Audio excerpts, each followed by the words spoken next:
सबको खुश आमदीद। आज के इस शानदार वजाहती सेशन में हम बिल्कुल ज़ीरो से जर्मन ज़बान के तलफ़्फ़ुज़ और इसकी बुनियादों पर बात करने वाले हैं।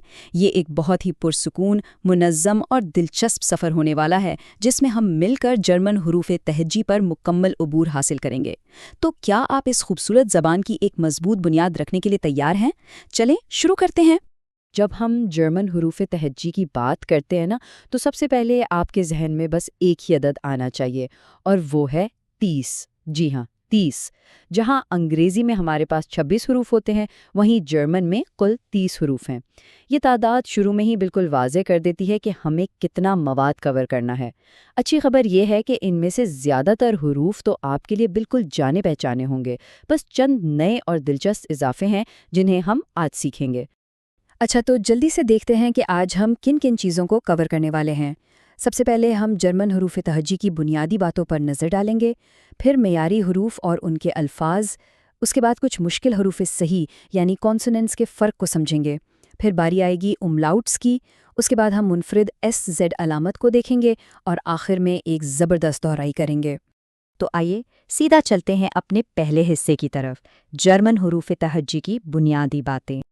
देखिए, 29 में से 26 हरूफ तो आपको बिल्कुल अंग्रेजी जैसे ही लगेंगे, लेकिन सारा कमाल इनके तलफ़्फ़ुज़ में छुपा है। आज हम एक बहुत ही पुरसुकून तरीके से चलेंगे। आपने बस 3 आसान काम करने हैं। पहला, मेरे मुंह से हर्फ की आवाज़ को गौर से सुनना है। दूसरा, इससे बनने वाला नया लफ्ज़ सुनना है। और तीसरा, जो कि लिटरली सबसे अहम है, आपने उसे मेरे साथ बाआवाज़ बुलंद दोहराना है। याद रखें, ज़बान सीखने में ये अमली मश्क बिल्कुल जादू का काम करती है। अब हम बढ़ते हैं अपने दूसरे हिस्से की जानिब, जहां हम मेयारी हरूफ और उनसे बनने वाले अल्फाज की प्रैक्टिस करेंगे। तो चले अपनी बाकायदा प्रैक्टिस शुरू करते हैं। मैं आराम से पढ़ूंगा और आपने मेरे बाद दोहराना है। जर्मन में ए की आवाज़ थोड़ी खुली होती है, जैसे ए, एप्फल। अब आप दोहराएं। इसके बाद है बी, बनाना, फिर सी, काउच, डी से डॉइचलैंड, वैसे ये जर्मन जुबान में जर्मनी का अपना नाम है। फिर ई, एलिफेंट, और एफ, फिश। यहाँ एफ की आवाज़ बिल्कुल अंग्रेजी जैसी है। मेरे साथ साथ बोलते रहें, ये बहुत ज़रूरी है। ज़बरदस्त।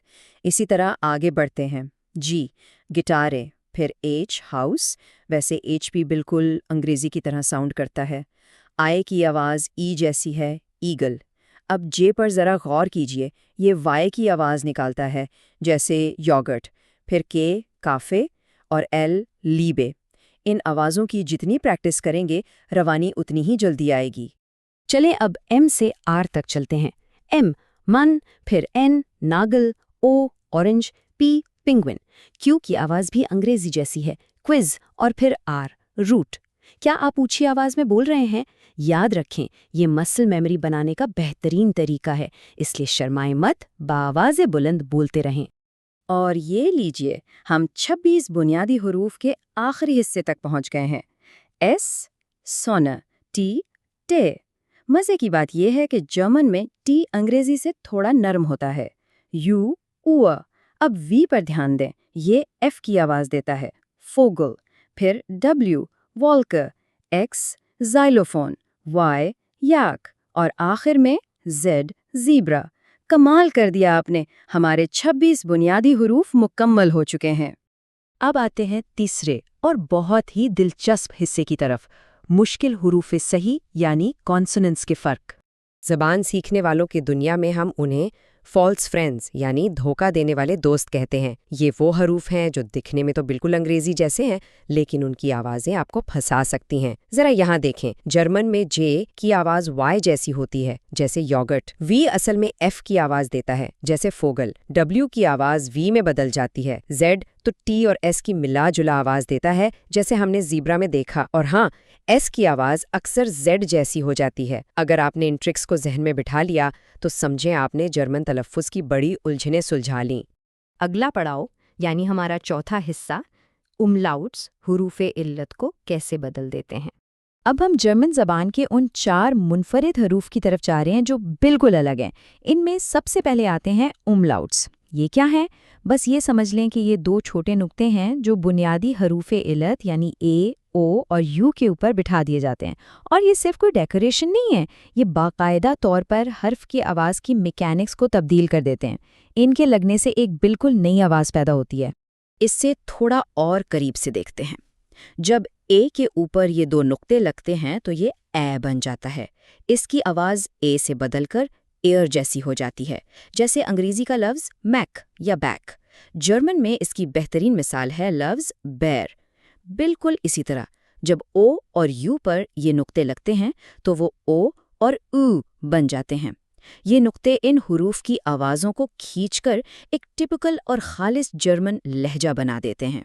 5واں حصہ، جرمن حروف تہجی کا آخری اور سب سے منفرد حرف، ایس زیڈ علامت۔ بیٹے کے نشان جیسی نظر آنے والی اس علامت کو جرمن میں ایس زیڈ کہتے ہیں۔ یہ ہمارا 30واں اور بالکل آخری حرف ہے۔ دیکھنے میں شاید عجیب لگے، لیکن اس کا کام بہت ہی سادہ ہے۔ یہ بس 2 ایس کی آوازوں کو ملا کر ایک تیز اور لمبی ڈبل ایس کی آواز نکالتی ہے، جیسے لفظ فوس۔